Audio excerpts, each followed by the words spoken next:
Show me your true form.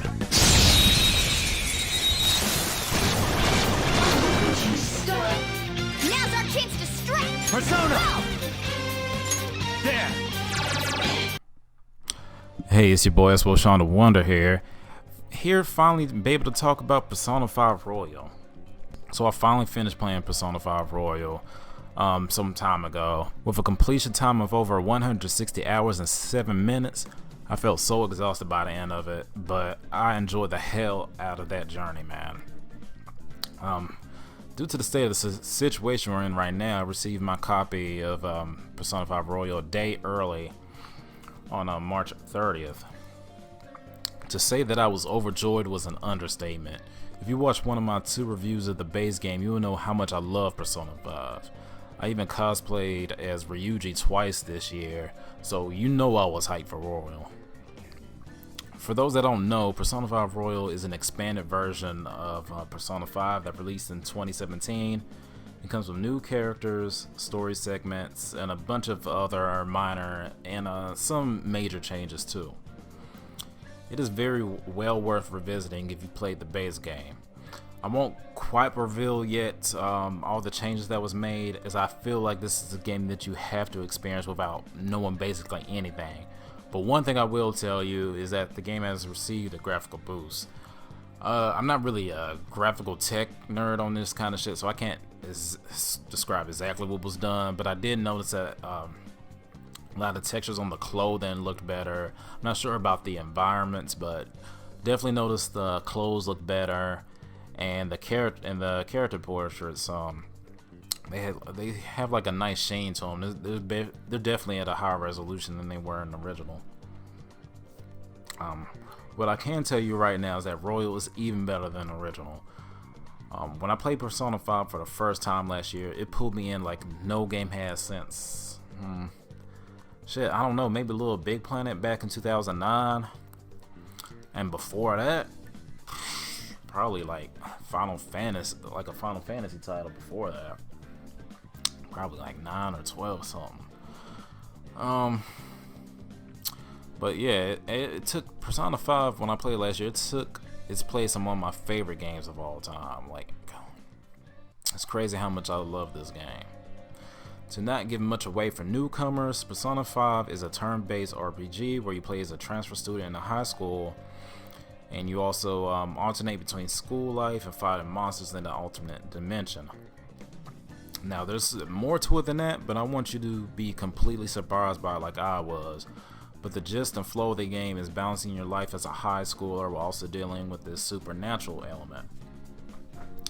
You can build relationships with people, which will make you stronger for the dungeon crawling events. The combat is turn-based and has an emphasis on exploiting weaknesses of your enemies. Sort of like Pokemon, but not really.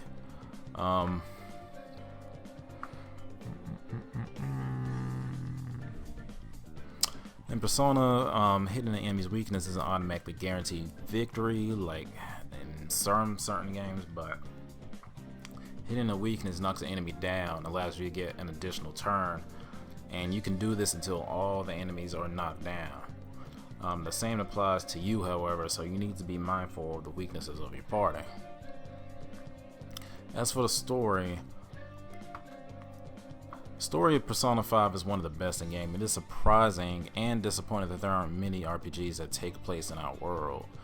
While Persona 5 deals with things that are fantastical, it also feels grounded by being rooted in our world. People deal with issues that can be found in our cities, neighborhoods, and schools, which makes you feel connected to the story on a level that say that a Grandia or I'll even say a Final Fantasy can't. That's all I can say regards to Royal without getting to spoiler territory, but the story is very interesting and gripping, and the characters are well too. You definitely find yourself getting attached to characters. Given that this is a 160-hour game, it is hard for me to go in depth with this game without going to spoilers. From here on out, this will be spoiler territory. But first, I'd like to say that those who are not sure about picking this up or the original version, I would say get the original version. Start with the original version. There are enough changes between the two to make it worth playing both. There's so much new stuff in Royal, in fact, that I feel like it'd be overwhelming to start with Royal first. And the two games have completely different endings as well, so I think that should be experienced. The combat in the game is actually very fluid. It's one of the few remaining turn-based RPGs in the modern era. The combat has like a sort of flow to it, especially once you get accustomed to exploiting weaknesses in the game. Also, the game runs relatively well. I didn't come across any glitches in any of the 3 playthroughs ahead of the combined 3 playthroughs of the original Persona 5 and also Royal. So that's like, I don't know how many hours combined totals, like probably more than 300. I haven't really ran into any glitches at all. No slowdowns, anything of the sort like that. This game really runs well, and it's very balanced. The dungeon designs are really good. That I haven't seen in a game in a while, even though I haven't been playing as often as I wanted to. Now I got plenty of time. But yeah, if you're on the fence about getting the game, definitely should get it. As I mentioned, I think you should get the base game before you get Royal. Now, let's get into those spoilers. There are so many changes in Persona 5 Royal, it's insane. One of the first things I heard about in the marketing for Royal was a new grappling hook, and you're introduced to this in the opening sequence with the escape from the casino, and just after that, you get your first glimpse of Kasumi. My first impression of her was neutral. As you know, it was just a quick battle sequence and then we moved on. Nothing I could say at this point. Once I got to the school and got into the plot with Kamoshida, I started seeing a little bit more of the minor changes in the game. You actually see the Haru at the school in the beginning, unlike in the original. We don't even get to see a glimpse of her until the fireworks festival. Haru shows up actually a couple more times throughout, but unfortunately it does not fix how bad or awkward her introductory arc and the story was. Going back to Kamoshida though, I felt I shouldn't have replayed the base game last year, as the emotional moments in this arc didn't hit quite like it did when I played it the first time. Like, I know I'll never be able to experience Persona 5 again for the first time, but if I had taken a longer break from the game and from watching a few reactions videos to these events online, it probably would have hit me a little different in this playthrough. The first big change we get to combat this time around is bullets replenishing after every battle. In the original, you had a set number of bullets for each character that you would have to use for the duration of your time in the dungeon, and they will only refill when you exit and come back to the dungeon. In the base game, it led to conserve ammo for enemies weak to gunshots or for bosses. In Royal, the change occurs you to use guns more often, and to balance it out, they give you less bullets overall. At the beginning segments of the game, guns seem overpowered, but as you progress, it will become a vital tool for taking down harder enemies. Also in Royal, you immediately get access to baton pass for each character, which I'm so glad they did. It used to be linked to a confidant's, I want to say the rank 1 or rank 2, I would say. It depends on the character. So now the rank 1 slot isn't used for something so basic. And in the original, correct me if I'm wrong, when you meet a new party member, you can't hang out with them until you finish the palace that you met them in. Because they'll say something like, I'd rather concentrate on stealing the target's heart right now. So basically throughout the whole course of the palace, you'll always have one person who cannot do a baton pass. It wasn't a huge deal, but I'm glad that it's no longer an issue now. And speaking of baton passes, they got a buff like a lot of things this time around. Baton passes can now restore health and SP, and if you get to a 4th baton pass, the last character will be able to use the skill without consuming HP or SP. Baton passes can also be powered up by playing darts with a friend in the new Kichijoji area. You can also play pool in this bar, and duels will increase the damage you deal with technical attacks. And speaking of those technical attacks, This version of the game seems to make status elements more important. In the original version, I didn't really bother with technical text status elements that much. But in Royal, I do it whenever I can. There's so many changes in this version. I'm not exactly sure what was new sometimes. But I think technical text before didn't result in knocking the enemy down. Only hidden witnesses and critical attacks did, but in this version, you have a greater chance of knocking an enemy down with a technical attack. In this playthrough, I tried to hold on to my party member status afflicting moves as long as I could, whilst before I got rid of them ASAP. You could also increase technical damage by playing billiards. There's also a new glowing enemy type in the game called Disaster Shadows. Every once in a while, there will be an enemy that glows. Attacking it will cause you to be countered, but killing it will cause an explosion, damaging all nearby enemies. It's a whatever inclusion to me. It does add for some enemy variety, which I guess is good, but they also make fights easier. They're basically like the red barrels of RPGs. They're just there yeah, it's basically like the red barrels in a shooter game. There's a kind of new instant kill mechanic in which you can instantly defeat weaker enemies without entering a battle screen. This was only regulated to mementos in the original. It was activated just by ambushing an enemy. In Royal, you activate it by dashing an enemy in mementos or palaces. I didn't realize this could be done in palaces until the very last portion of the game. I don't know. It's a good option if you don't want to get into the battle screen a lot, but still want to get money and experience. I don't use it that often. I mostly just did it like towards the end of the game when I was trying to recruit some personas, and it was kind of a pain in trying to recruit them the regular way. Each palace boss has been changed slightly too.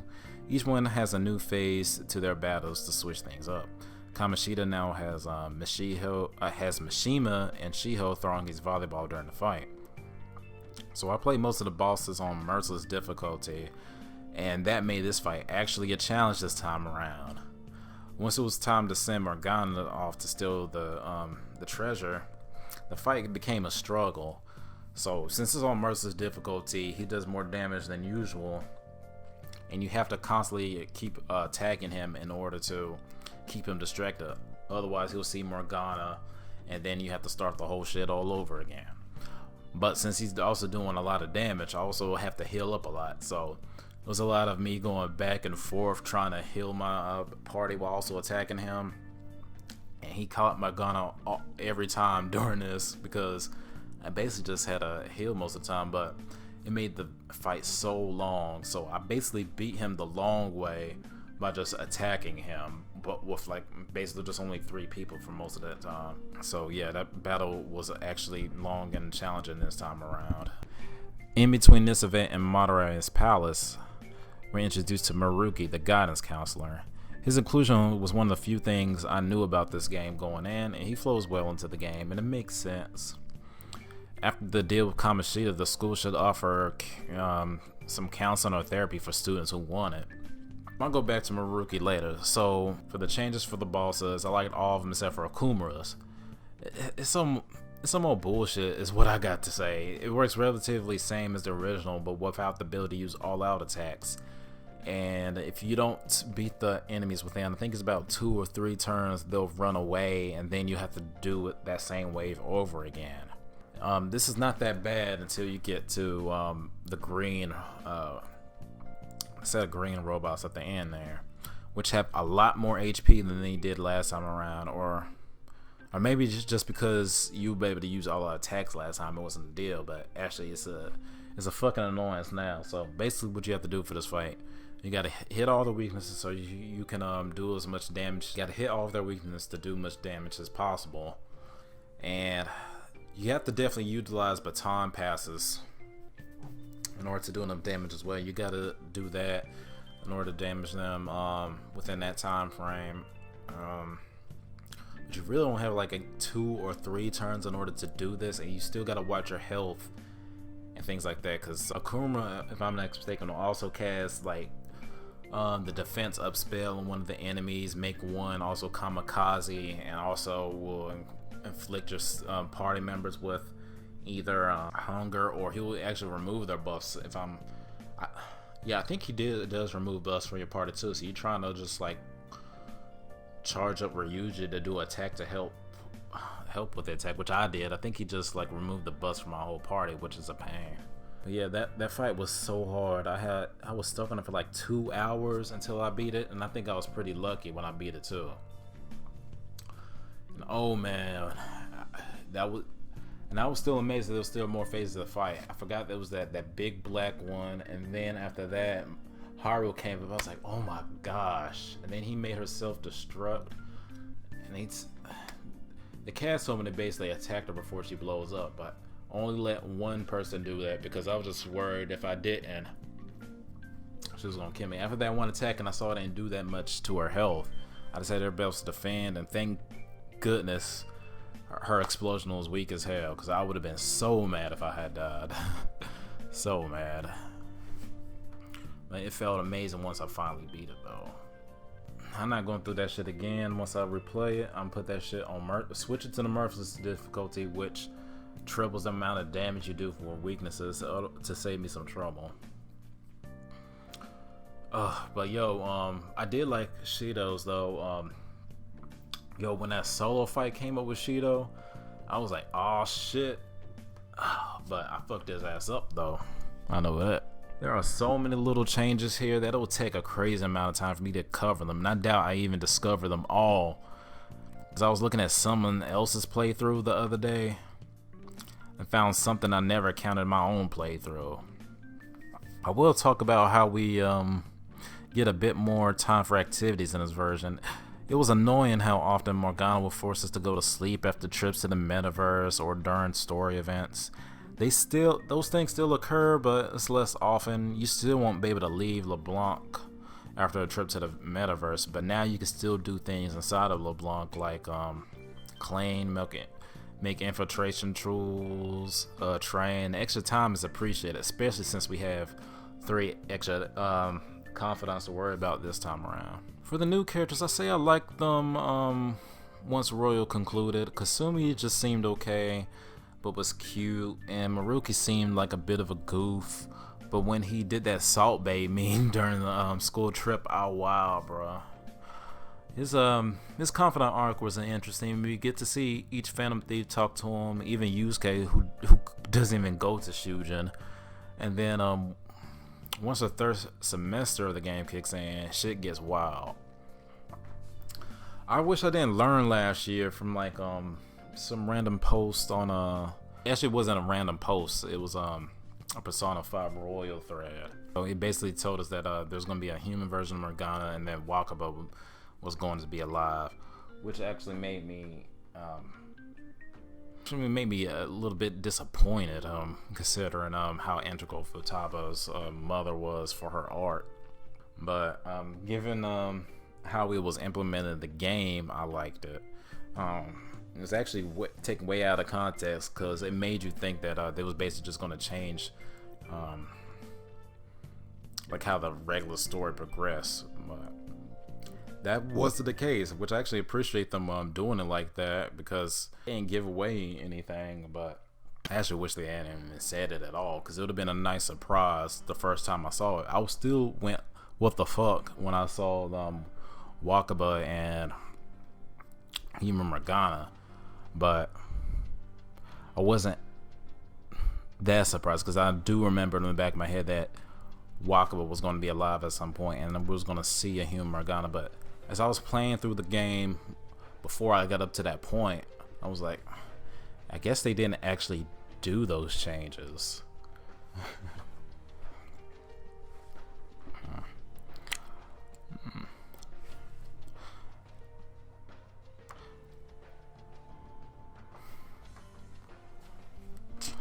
I'm just disappointed I missed out on an experience I could have had if I hadn't like known at all. I shouldn't have actually gone into that thread. I sort of stayed away from Persona 5 Royal News for a while, but after playing the original Persona 5, I was trying to convince myself at least like a little bit if it's worth me buying Royal. And so I found out with that about the grappling hook, and then Kasumi, Maruki, and then the Morgana and Wakaba and all that.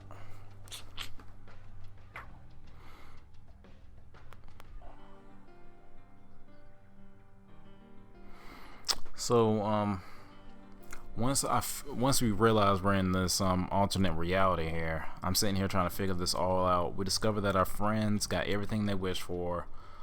Haru has her father again, and he's actually cares about her. It seems like he loves her. Makoto gets along well with her sister, and I can't remember if her dad was brought back to life too. I know we don't see him, but I feel like when we ran into her into the subway station, they was gonna go see their dad. I can't remember. It's been a while.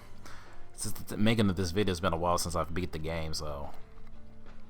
But I imagine he was brought back to life too, as I imagine that would be something that Makoto wished for. Futaba's mother was back, as I mentioned. Morgana's a human like he desired, but he's still not with Anne, as he shouldn't be. Yusuke became recognized as an artist, and then Ryuji's running a track with the team again. That one I found very interesting because in his confidant arc, he says he's okay with not rejoining the team after it was brought back after the Kamoshida incident. That says to me that deep down he actually did want to, but lightly felt guilty for punching Kamoshida and breaking up the team. Like, it just been kind of awkward, I guess. And all the former teammates currently hate him, so.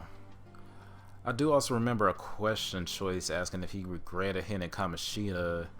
I think Ryuji's reply was kinda, so yeah. His wish definitely made sense to me. For Maruki's palace, though, the new palace in here is definitely the best one in the whole game. The aesthetics and the level design were superb. I was just annoyed with the second light puzzle at the end of it. Oh, you also get Akechi again as a party member. And this time in his black mask outfit. He's not as OP as I thought he was going to be. But if he was, I'll just make the game too easy. And not to mention, by the end of this segment is so long. By the end of this, I was like at level 91, 92. Like, yo, I've never gotten to the 90 levels when I'm just playing the game normally without really grinding my ass off. That's insane to me. I only gotten to that like after I beat the game, then I go back to the last save file and try to get all the secrets and all that shit, and purposely try to get to level 99. I never got it like just playing a normal way before. That's just wild. Oh yeah, it was also neat to see him as a navigator, but his yells was kind of annoying. His personality is a bit different too from like what we see throughout the game. Of course, I always knew he was fake. Like, I never liked Akechi. He always came off as fake as hell, and not to mention he antagonized us from the very jump. But it was actually kind of fun having him there. With the villain joining the team, with the Witter banner back and forth. It reminds me of how like Frieza joined Goku and his team during the Power Tournament arc. And something else too. Well, the villains joining the heroes for a common enemy was like, I don't know, it's just a common trope at this point. I just can't think of other examples. Also, we actually finally got to have Kasumi as a permanent party member. Throughout this whole playthrough, I was wondering, like, when is Kasumi coming? Like when? I guess it's just gonna be at the end of in the new semester.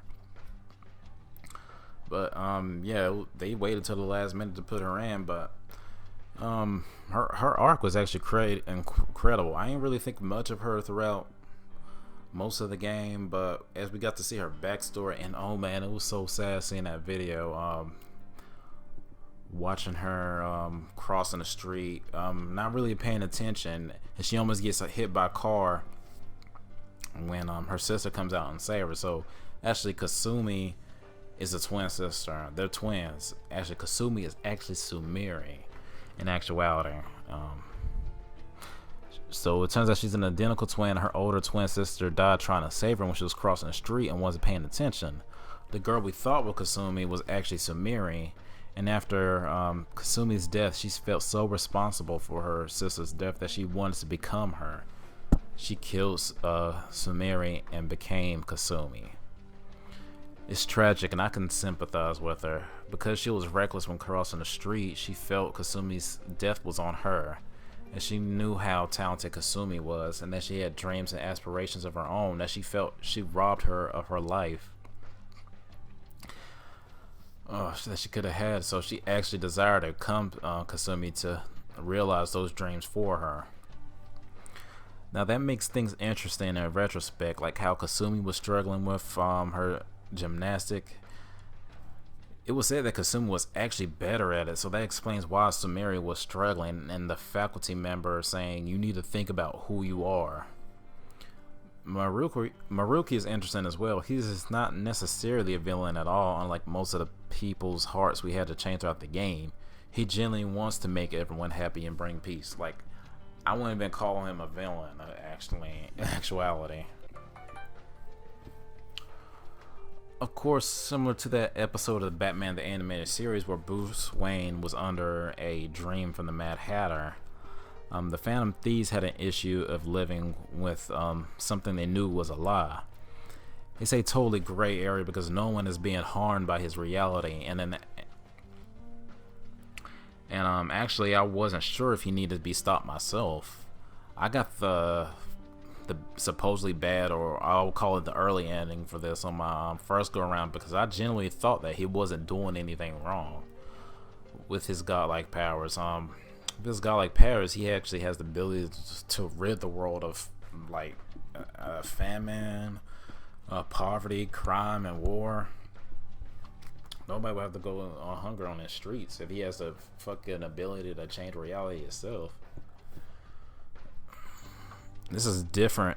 This is entirely different from well, I'm just going to say the Holy Grail. The Holy Grail's reality, where if you choose the bad option, the Phantom Thieves become famous again, and there's more crime happening in the city, and people are just solely relying on them for their problems. That was more of a selfish wish. In reality, Maruka could have literally made a utopia, but the game didn't want you to do that, so I had to reload my file and choose the correct answer. But let me rewind to the alternate ending I got. I think it was very interesting. I don't remember much because it's been a while, as I said, since I beat this, but I felt bittersweet. You can even get an entirely different set of end credit scenes. I recommend seeing both. With Maruka, I found him interesting. I feel like I never got an explanation on his entire deal with his powers in his palace. Upon entering the palace and seeing Maruka, it raises questions. I'm looking dead hard here to see if he's a shadow, but the name doesn't say Shadow Maruka, despite him being in those clothes, nor his eyes glowing yellow, nor does he have that weird voice that shadows have. His power comes from his persona, but as Morgana told us again, and have a palace and a persona at the same time, since people with personas have full control over their emotions, so they can't have a distorted heart to produce a palace. Those two things conflict on a logical level, and I think Lavenza just gave us a non-answer for that when Morgana brought it up. Not to mention,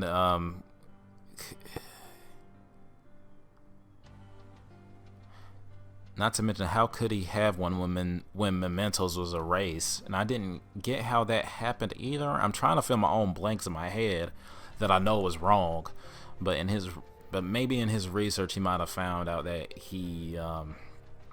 that the metaverse has its own energy wave that it sends out, and so he happens to somehow use and store that energy to make a backup copy of Mementos, which he released later so he could use it to change the public's cognition. That's not what happened. That's not what was explained to me, but I have to feel something in for myself to make sense of all of this. I think I missed out on the couple of chances I got to find out why Akechi was still alive from the dialogue choices, but I think it was because Maruka used his powers to bring him back to life to grant the only wish Joker had, which was not to go into prison. So in order to do that, somebody else had to go, and that person had to be Akechi. But I also don't get... But Akechi didn't actually go to jail during that either, so I'm not actually sure. I forgot how that happened, so... Shit. Well, anyway, I also really liked the question portion of Maruki's palace. It made you think beyond the game itself. It even made me look at my own life choices. The finale of this palace was insane too. It got my adrenaline pumping so much. Especially when that new song came up for Stealing the Treasure. And that boss fight, yo, that shit was hard. I died on it probably just about as much as I did during Akuma's boss fight, but it didn't feel like some old bullshit like like the Akuma one did. Yo, I was a little surprised when the fight continued after that, even though I should have known better, because like almost every JRPG has multiple phases for the final boss scene, man. Oh man, like I was gonna be so mad if I lost on the second part and had to restart it from first. Thankfully that did not happen though. It reloaded right back to the second battle where his persona had a second awakening. And a mention of that, yo, when he punched down and everybody held the fist up, that was a cool ass moment. But I couldn't help but think in my head, like, shouldn't they have their personas doing this when they're doing it instead of just whatever. It looked cool, but I was also thinking, shouldn't Centennial, whatever that persona was, when then the last final boss scene came out, I think it would have made sense. I mean, he already had a second awakening, so it should have remained like everybody else's does, or whatever.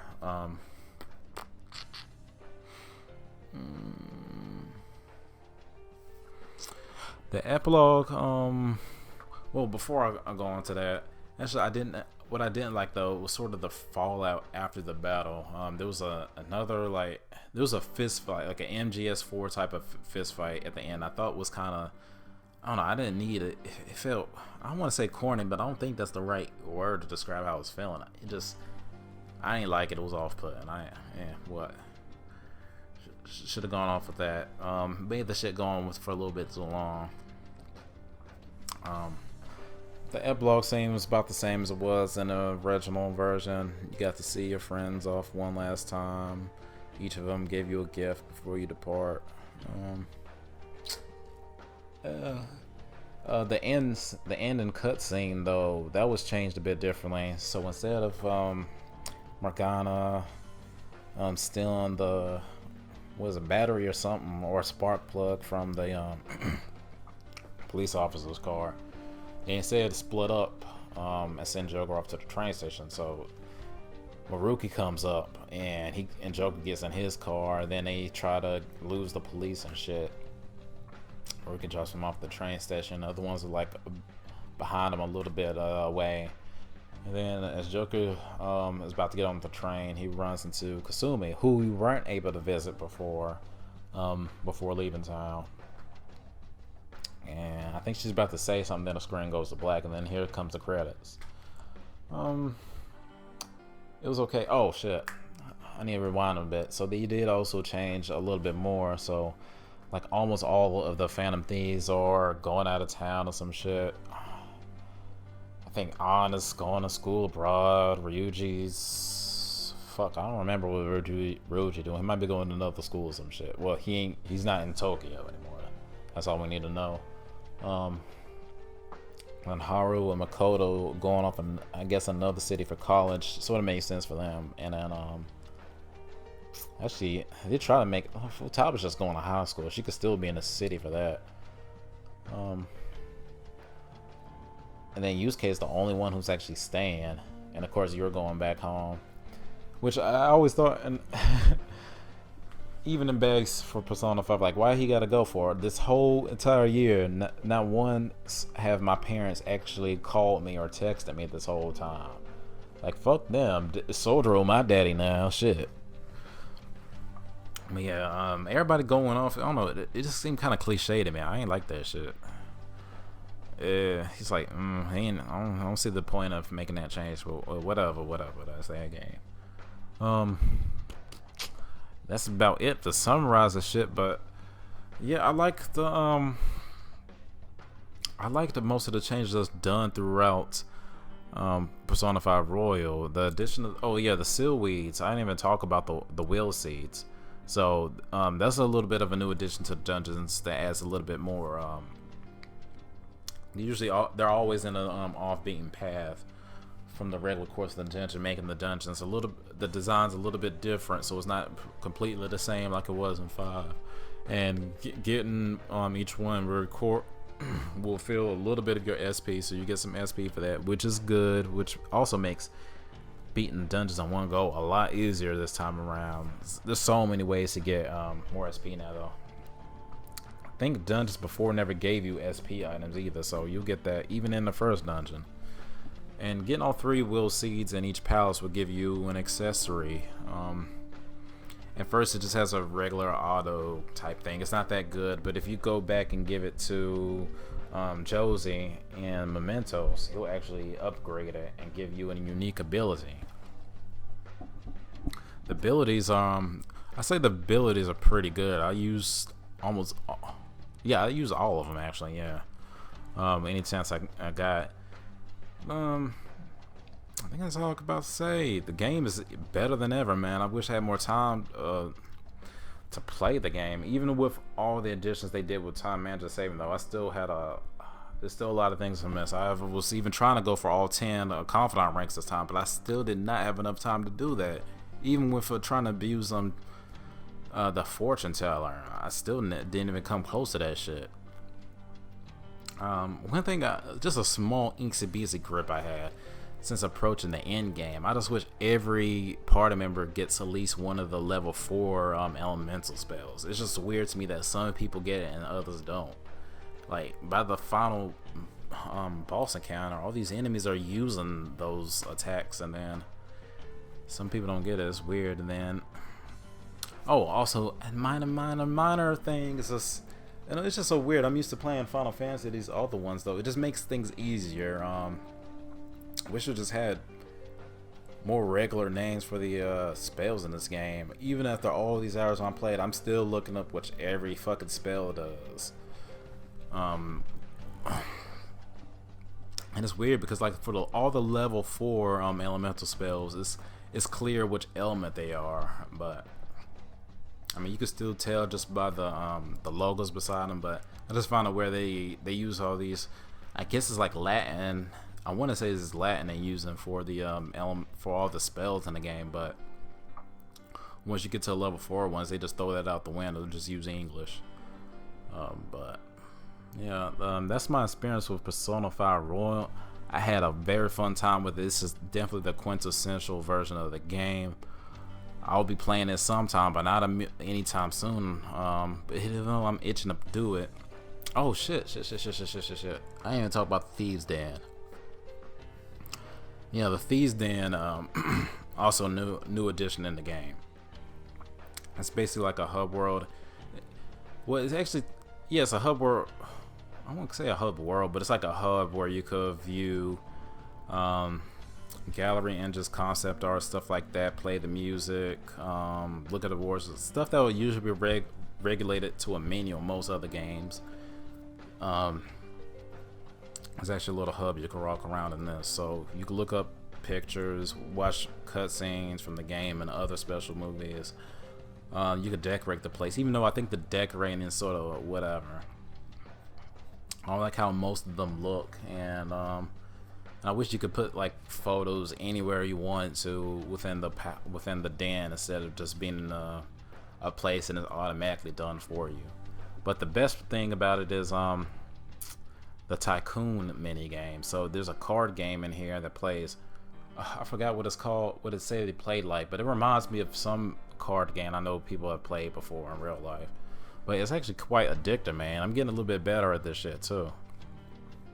Oh, and you could also walk around to some of the other characters too. It's just disappointing you can't actually do anything but walk around with them. If you try to do anything else, like listen to music, play Tycoon, just look up your decorations or awards. You're gonna automatically transform into a Joker into his school uniform. But it's disappointing. But I sound like I'm making a large major complaint. It's really not that big of a deal to handle your experience at all. But yeah, that wraps up all my thoughts on Persona 5 Royal. Let me know what y'all think in the comments below. Have you played the game yet? I hope you did if you stuck all the way around to the end like this. But let me know what y'all thought about this shit, and I'll see y'all next time. Peace out.